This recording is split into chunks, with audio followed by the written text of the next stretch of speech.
হ্যাঁ গেছে, আসসালামু আলাইকুম। আশা করি আপনারা সবাই ভালো আছেন। আমি ভালো আছি আলহামদুলিল্লাহ। তো আপনাদেরকে নতুন একটি ভিডিও দেখাবো। আজকে আমাদের এলাকায় আমাদের পূর্ণহবা নদীতে একটি মাছ ধরা পড়ছে তাগিতে। তো মাছটি আমার বড়বা উঠাচ্ছে, আপনাদেরকে দেখাবো। এই যে সম্পূর্ণ ভিডিওটি দেখবেন, আর ভিডিওটি ভালো লাগলে অবশ্যই অবশ্যই শেয়ার করবেন। কত বড় মাছ, কি মাছ এখনো নদীতে আছে আমি বুঝতে পারতেছি না, তো উঠলেই হয়তো বুঝতে পারবো। তো যাই হোক, আপনাদেরকে বলে দিব। আরেকটা কথা বলতেছি, আমার চ্যানেল যদি নতুন হয়ে থাকেন তাহলে অবশ্যই অবশ্যই সাবস্ক্রাইব করে নেবেন। মাছটি প্রায় 1 থেকে 1.5 কেজির মতো হবে। তো মাছটি আমি পাশাপাশি হলে বুঝতে পারবো কি মাছ হবে। তারপরেও কিছুটা আন্দাজ করতে পারছি যে এটি একটি কাতল মাছ হতে পারে। তো দেখা যাক কি হয়। সে হাতে দিয়ে দিল আরেকজনের কাছে, তো আমি পাশাপাশি একটু দেখার চেষ্টা করি। আসলে এটা কাতল মাছ, আমার চোখের আইডিয়াটা ঠিক ছিল।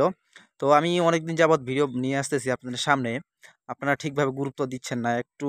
আমি আপনাদের কাছ থেকে একটি আশা করব যে আপনারা অবশ্যই অবশ্যই আমার চ্যানেলটিকে সাবস্ক্রাইব করবেন এবং কি একটু গুরুত্ব দিবেন। তো মাছটি উপরে নিয়ে আসে, লাফালাফি করতেছে, পানি থেকে উপরে আসছে। তো ভালো থাকেন, আমার চ্যানেলের পাশে থাকেন।